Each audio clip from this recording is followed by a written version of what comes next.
అనుకుంది అనుకున్నట్టు అస్సలు జరగలేదు. అట్టర్ ఫ్లాప్ అయిపోయింది. అదేంటో ఈ వీడియోలో మీకు క్లియర్‌గా ఎక్స్‌ప్లెయిన్ చేస్తా. ముందుగా మన ఛానెల్‌ని ఇప్పుడే ఫస్ట్ టైమ్ విజిట్ చేసుంటే సబ్స్క్రైబ్ చేసుకోండి. ఇలాంటి మంచి మంచి వీడియోస్ కోసం మీరైతే మిస్ అవ్వకుండా మీకు నోటిఫికేషన్ అయితే వచ్చేస్తుంది. బేసికల్లీ ఫెస్టివల్‌కైతే మల్టిపుల్ అవుట్‌ఫిట్స్ అయితే అనుకున్నాను. బట్ అవన్నీ అవ్వలేదు. కొన్నే అయినాయి. అదైతే నాకు చాలా బాధ కలిగించింది.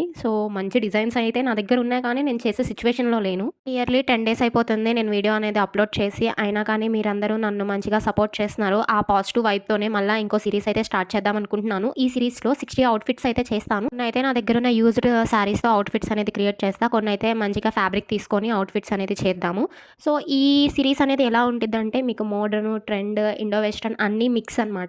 అన్నీ కలిపి ఒక 60 అవుట్‌ఫిట్స్ అయితే ప్లాన్ చేసుకున్నాను. ఈ సీరీస్ మీకు మంచిగా యూజ్ అయ్యిద్ది. మీరందరూ మంచిగా సబ్స్క్రైబ్ చేసుకోండి.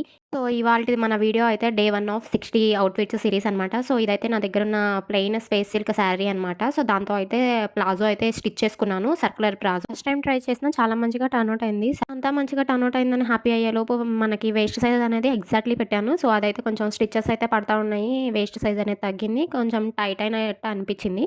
కానీ మనకి యాంబియన్స్ అనేది మంచిగా ఉంది. రెడీ చేసుకుందేమో క్రాప్ టాప్ మీద పెయిర్ చేద్దామని. కానీ మీకు పెయిర్ చేసి చూపిస్తుందేమో నా దగ్గరున్న షర్ట్‌తో అయితే పెయిర్ చేసి చూపిస్తున్నాను. క్రాప్ టాప్‌కి అయితే హ్యాండ్స్ అయితే లేవు. నేనంత కంఫర్టబుల్‌గా ఉండను హ్యాండ్స్ లేకపోతే. స్టిచ్ చేసిన తర్వాత ఫ్యాబ్రిక్ అయితే మిగిలింది. అదైతే క్రాప్ టాప్ మీద కొంచెం స్టైలిష్‌గా అయితే చేస్తా. అదెలా చేస్తానో పార్ట్ 2లో అయితే అప్‌లోడ్ చేస్తా. మళ్ళీ కలుద్దాం పార్ట్ 2లో.